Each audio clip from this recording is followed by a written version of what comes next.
Alors moi je suis Jérémy, donc ça fait 1 an que je suis bénévole pour l'association et aujourd'hui je suis aussi membre de la direction collégiale volontaire. Et moi c'est Oriane, je suis bénévole aussi à l'Arbre et j'étais dans les cofondateurs de l'Arbre. Alors l'Arbre c'est un tiers-lieu agricole et culturel dont les valeurs clés sont l'écologie, le partage, la bienveillance. Ici on porte une programmation agriculturelle tout au long de l'année.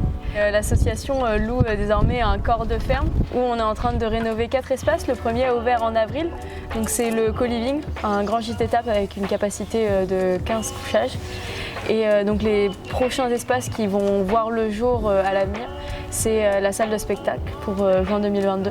Puis en 2023, on aura le café associatif et l'espace de coworking.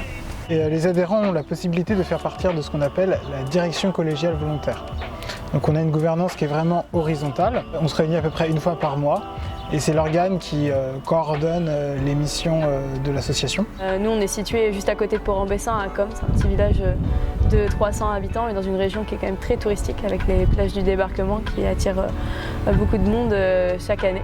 Et donc voilà, nos membres c'est essentiellement des locaux. Après on a aussi des adhésions de soutien de personnes qui vont venir plus pour des événements exceptionnels type le festival Soyons Demain qu'on organise 1 fois par an et qui est un événement très fédérateur pour l'ensemble des membres de l'association.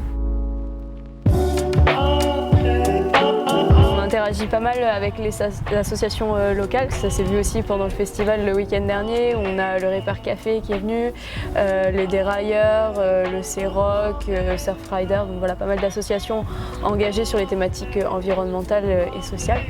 Et après, dans les autres structures avec lesquelles on aime beaucoup interagir, il y a forcément le réseau de tiers-lieux, les tiers-lieux du coin. Donc il y a El Capitan, par exemple, le co-living dans l'Orne, avec lequel on interagit pas mal. Et en fait, on s'inspire aussi entre projets similaires, un peu novateurs comme ça. Le projet est adjacent donc à 2 fermes. Il y a la ferme Le Jardin de Demain, qui est une ferme maraîchère en sol vivant, et la ferme laitière de mon papa qui est aussi à côté.